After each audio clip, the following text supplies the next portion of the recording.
You can easily propagate a snake plant from cuttings and bring to life in a whole new way something that would have never been. Of course, you'll have to have the mother plant or a friend to give you the cutting or cuttings, but once you start the process of taking the cutting, rooting it, and growing it into a whole new plant, most of you will be hooked. In a nutshell, that's my story. I started in the horticulture industry over 30 years ago, more as a business which developed into a passion that I still live to this day. But enough about me, let me show you how I propagated in water this snake plant Cylindrica. And most importantly, in this video, I wanted to share with you how to step up to soil these rooted cuttings, which during this process is where a lot of your dreams will be crushed when you try to step it to soil and they die on you. So to get to this point, I propagated these cuttings I took from my healthy mother plant and removed the cutting, making sure to not make the mother plant look too ugly by leaving it lopsided. And then I cut the cutting into 4 pieces, marking the bottom of each cutting so that I could remember which side was up and which is down. I then filled a tall, narrow cup with water so that my cuttings could sit upright and place them with the bottom part of my cutting in the water. During the coming months, I made sure I kept the cup full with water so the bottom of my cuttings wouldn't dry out. I changed the water when it had a little too much algae. A little algae doesn't harm your cuttings, but I just like the clean water look. And when I started to see a little bit of roots, I started to top off the cup once every couple weeks with fertilizer at half rate. This small amount of nutrition would get the roots and pups growing, and that brings us to where we are today. A cup full with 3 rooted cuttings. I know you're probably wondering what happened to the 4th, and it didn't make it, which is the case a lot of times with the tip of a short snake plant cutting. There sometimes just isn't enough reserve energy in the cutting to get it to root and eventually grow.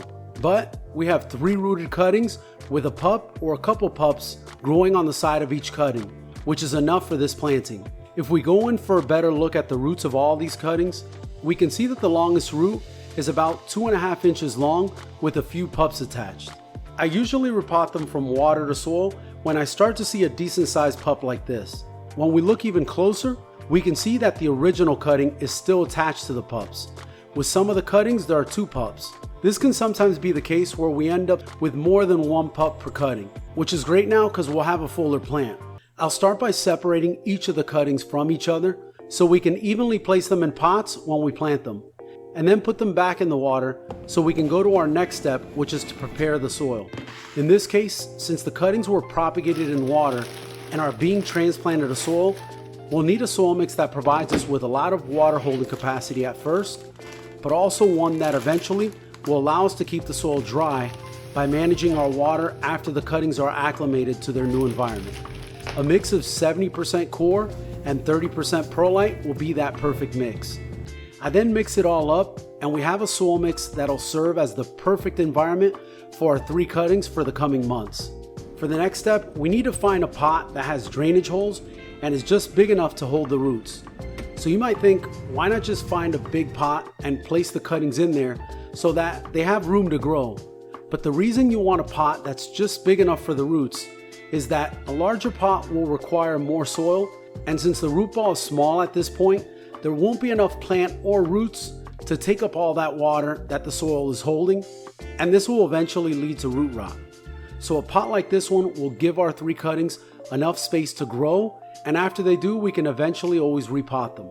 Now that we have our pot, we'll fill it with a little bit of soil and then place the cuttings on the soil, making sure they're evenly spread apart. Since I have 3 cuttings, I'll put them in a triangle form, then I'll add more soil to the pot and make sure that I don't bury the pups too much. Adding soil to just a little bit above where the roots start will be perfect. I'll compact the soil to keep the cuttings from falling over, place it in my decorative pot, and place it under grow lights that I run for about 12 hours a day. During the first week, I'll check my plant daily, and if the top of the soil feels dry, then I'll add a little water to keep it moist. These plants came from growing in 100% water, so I need to keep them in something similar, and then I'll slowly back off the watering each week for about the first 3 weeks.